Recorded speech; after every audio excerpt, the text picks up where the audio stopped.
I am the admissions coordinator and athletic director at Edison Community College. When you're told the news that you've got lymphoma, the shock settles in, or the shock hits you, and it's the instant reflection of this can't be happening to me. And of course, the million thoughts that go through your mind.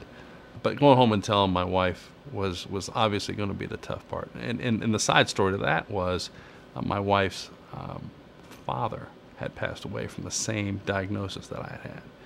So that was a difficult one. And her words was, I lost my father, and now am I going to lose my husband to the same disease? Went back to the doctor in Cincinnati, whom was a gentleman that I had seen back in the 90s for another procedure, and we knew that he was one of the best doctors in the Midwest. And he had said, "Hey, you've got lymphoma, you've got Hodgkin's." I asked him if he could refer me to an oncologist, because the old saying, birds of a feather flock together, and I figured he would be a good resource. And so he had given me a doctor's name down there, and my family had driven down. I say my family, my wife and my parents drove down, and we were very comfortable with her, and she was very aggressive with the chemo treatments. So we did essentially what she said, 6 months of chemotherapy, and then we were going to do 1 month of radiation. So we did, I drove down for 4 times a month, so it was 2 times every 2 weeks, and did these treatments. And so it started in February, and we got to July. As we wrapped up chemo, she started to talk to me about the next phase, which was radiation.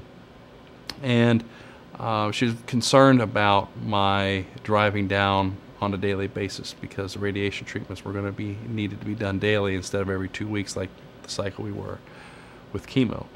And in fact, she wouldn't even hear of me coming down. She said, "I want you to." I did some research, and I looked at there's a place down in your neighborhood called Upper Valley Medical Center, the Cancer Care Center. In fact, she said, "I think that their machines is better than ours because it's more modern." She said, "I've checked the references, and they've checked out good." So after that, I came down, met with the staff, my parents did, and my wife, and met with Dr. Setzkorn and met with his staff. Felt very comfortable. They walked us through the simulation of what it's going to be like, from the time I walk in to where I need to change my clothes, to the mask, to everything from soup to nuts, A to Z, about what I can expect physically and mentally and even emotionally. Very thorough, obviously very caring, but was sensitive not just to making sure that we were curing the disease, but that we were emotionally and mentally assisting me with what I needed to do to get to the next level, which was cure this lymphoma that we've been going on. And as I look at it from a athletic perspective, it was a closing. It was the end of the game. We need to finish strong. When you walk into an office, you can get a feel for A, the environment, and B, the competency and the level of care. And I really felt that there was a balance of both. Sometimes you can walk into an office and you see competency, but there's not care. Sometimes you can walk in and there's people caring, but they're not really sure exactly what they're talking about. And that wasn't the case here. It was clearly, there was a plan, they put it together, they share the plan with us, asked if we were comfortable with it, and did a great job of strategically putting that plan together and implementing that, again, from day one when I came in and did the simulation, all the way to the last day when I had my last treatment. The staff did a wonderful job of making sure that I was prepared for this could happen. And to be truthful with you, it was a seamless transition. Nothing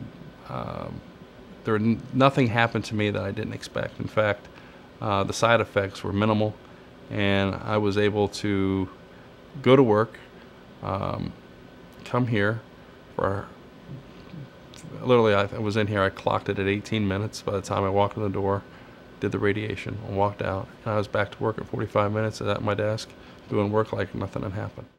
it's a jewel in the community. To have the resources that we have, and the level of